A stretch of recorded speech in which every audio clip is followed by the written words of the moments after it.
Welcome back, everybody. What's going on? So in this one we're bringing you the traverse, or as my uncle calls it, the traversal. So here's the traversal. We got this thing here. They towed it to his house, my uncle, and we ended up getting it over here. He drove it over here. So believed to be a bad alternator. He showed up earlier and it was charging. So luckily I think I got it to fail again.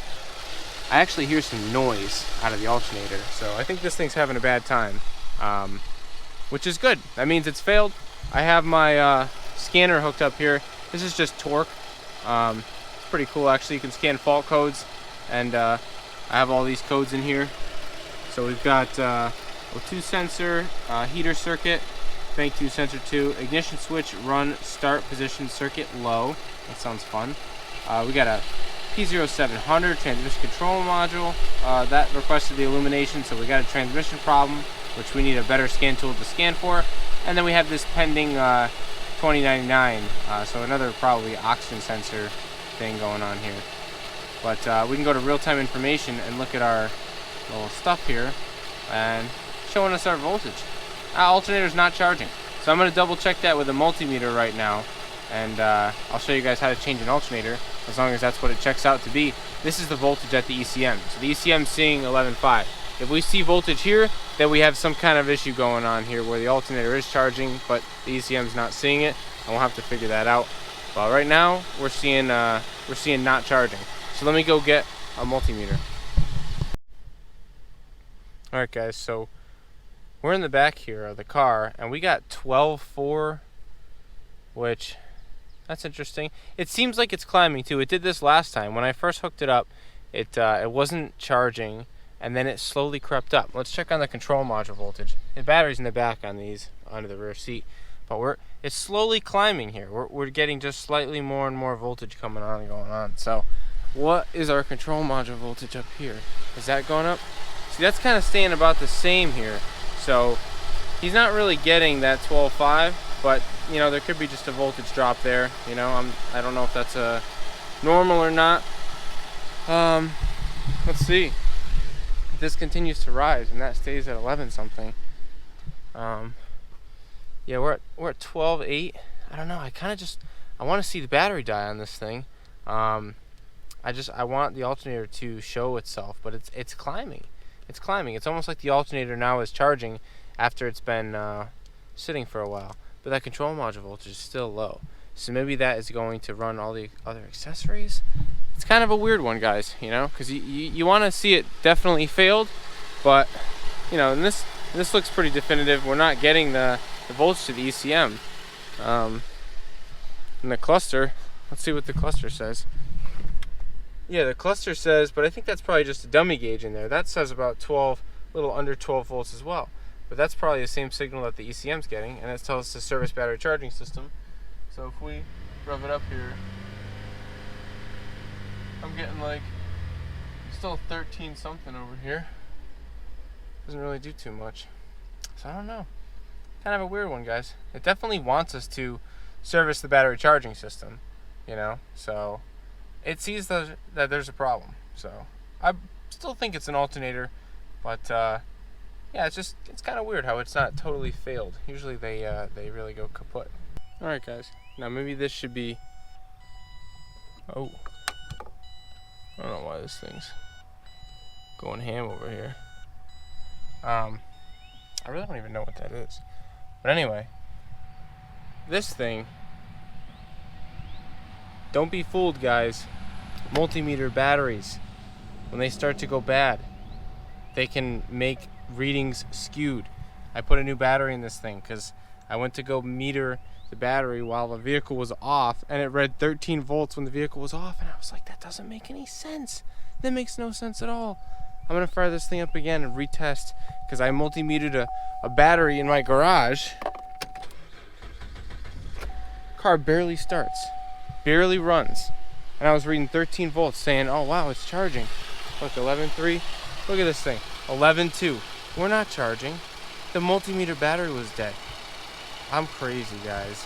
I knew the battery was running low. I had problems with it before and I'd forgotten about it. Finally got the new battery in here. How crazy was that? What a waste of my time. Okay, so we're good there. Ideally, you want to put this on the positive on the alternator, which is down here. So we're right on the alternator. We got 11.2. We're not charging right off the alternator. We got the battery light on. It's time for an alternator. Let's stop overthinking it and messing around. My bad. What a waste. Anyway, I'm gonna kill this thing before I totally lose it and I can't pull it in the garage. Anyway, I'm gonna go ahead and turn it off.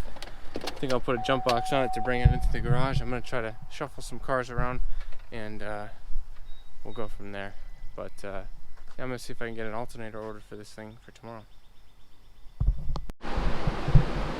Alright guys, so I got my alternator. I'm about to get to work. Got the fan on. It's a nice cool 77 out here.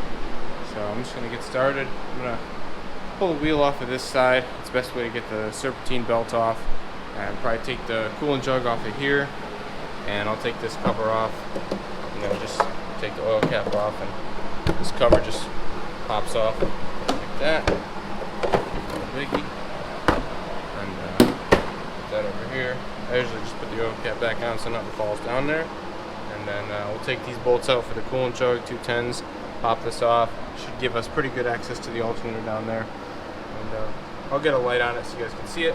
But another thing we want to do is disconnect the battery. So that's something that, you know, you could flirt with that positive cable down there, or you could just disconnect the battery like you're supposed to.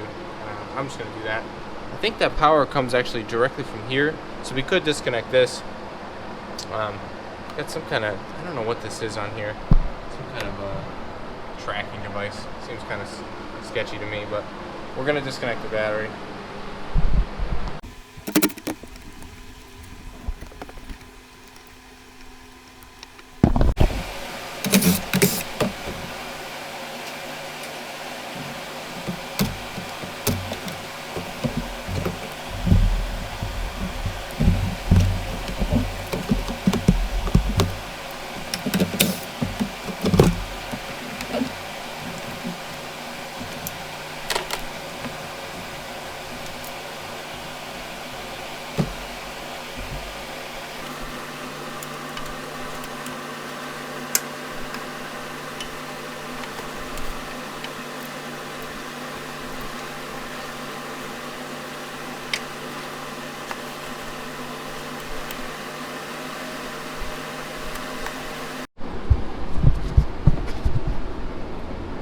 You can see I got the wrench on the tensioner there. That's the tensioner. It's a 1/2 inch drive. You got to kind of go in the way that you tighten it in order to, you know, flex the tensioner. And I just reached my arm up there while I was doing that and slid it off the alternator. So take it off least things as possible, then you won't have to put it back on so many things and remember the belt routing. I'm just going to leave it like it sits here with the ratchet kind of loaded a little bit, and I'll just slip it right back on once I get the new one in. So our work down here is pretty much done. So I'm gonna go back up top.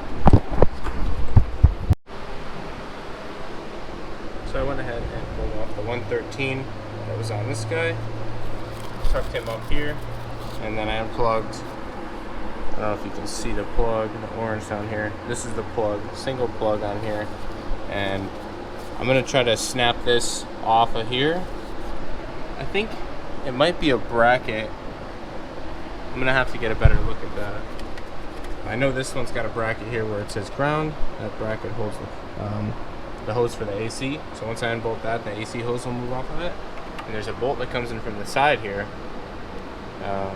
as well as this other 13. Yeah, and that is a bracket. So I'm just gonna leave this power steering hose on there. Once we take off all the bolts, it should come free. So I'm gonna try to get a wrench on that. So a good thing to do, which, you know, sometimes it takes me longer than I like to admit, but look at the new part if you got one, and you'll see where the mounting locations are. Obviously we see our 2 studs go through here, and we're looking down here for our last bolt. So that's where the last guy is, down low here. So we're going to try to find him, maybe accessible from the underside a little bit easier. So I'm going to head down there and see if we can find him. I'll have to jack it back up.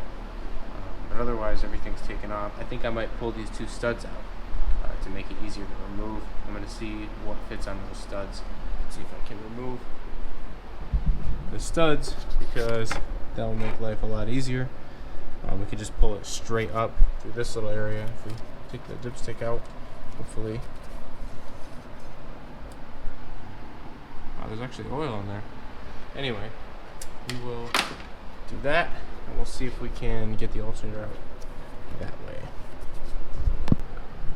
Alright guys, so I kind of knew this, but kind of forgot.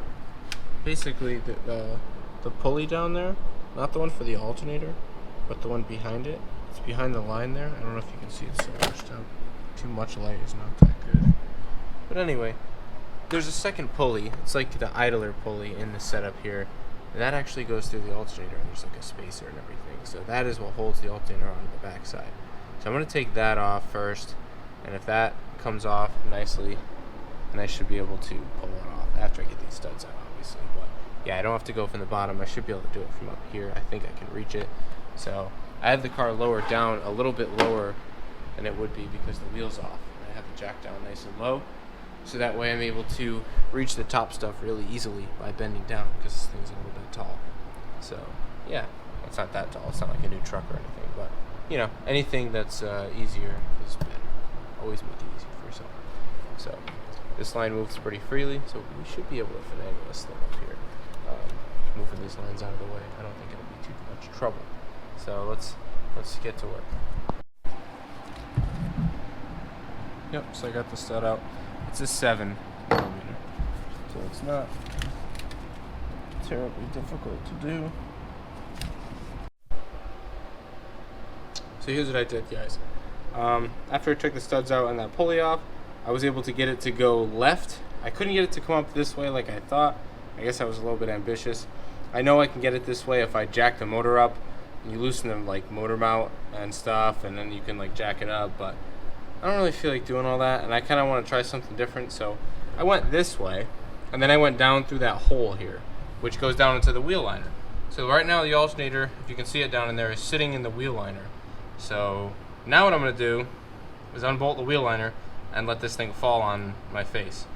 So wish me luck with that, and that's the plan. Hopefully it comes out nice, and I can stick the other one there maybe and bolt it up too, and then grab it from down there and fish it through. So that's the plan, and maybe some of you other guys will try this technique too, because the alternative I think is like taking the motor mount off and jacking the motor up with a floor jack, and then trying to finagle it out this way, which probably would be easier, but I don't know, this seems like more fun.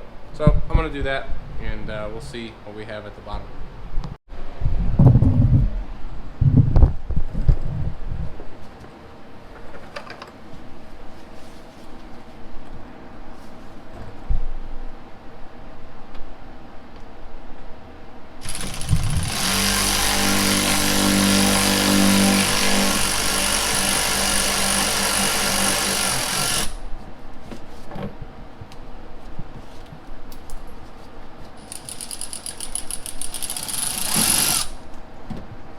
Strip it now.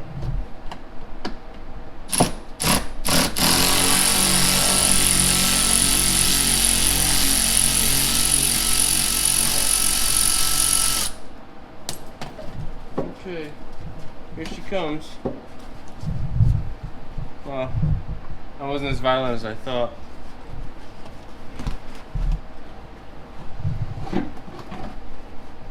Oh. It's a boy. Alrighty, that's it.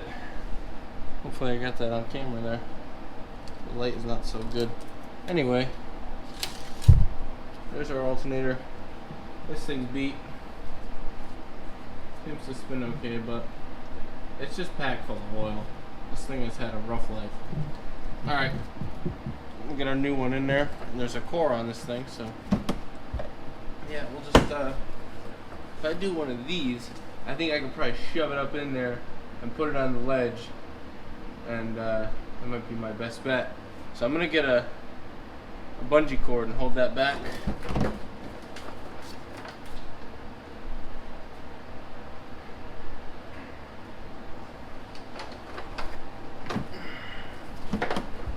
Bungee cords are great, guys. If you don't use bungee cords as a mechanic, you're really missing out.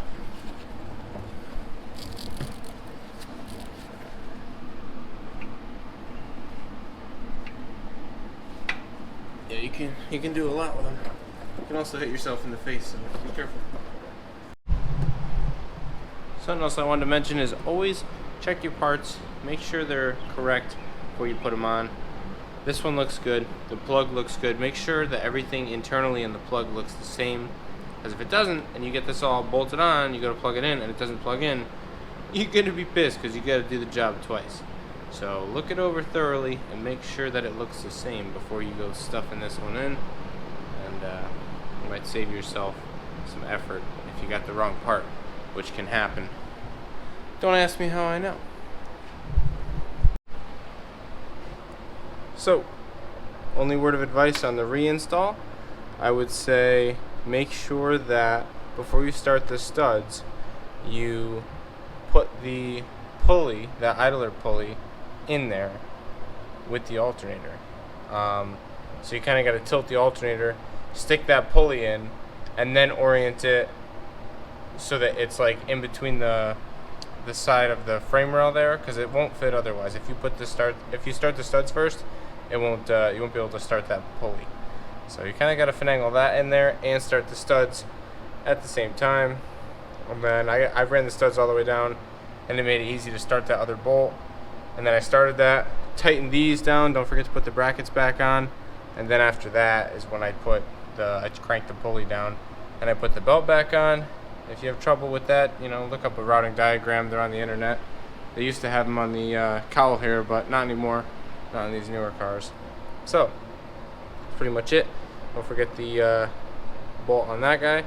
And then just put everything back. I'm going to put all these lines back, coolant jug, and reconnect the battery, fire this thing up, and hopefully it is charging. Alright guys, I got the meter all set up here. I'm going to set you guys up. I just reconnected the battery. And you guys can watch. I'm going to go fire it up. We'll see if it's charging.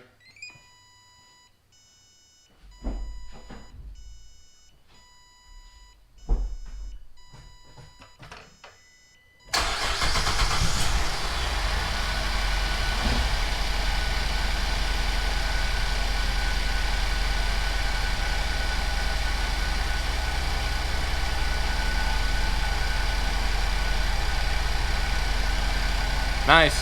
Looks like we fixed it. 14.8. That's pretty high charging voltage. Sweet. Well, I think that's where we're at, guys. That's awesome. Yep, so this thing's running like a champ now, charging up. So at least we know we fixed the alternator. Now we gotta diagnose the AC. So that's it, guys.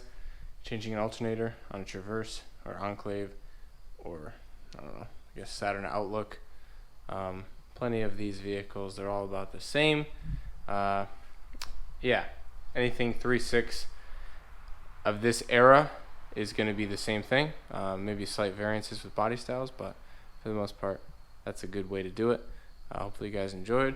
If it's as oily as this one, you're definitely going to get dirty. I definitely got really nasty.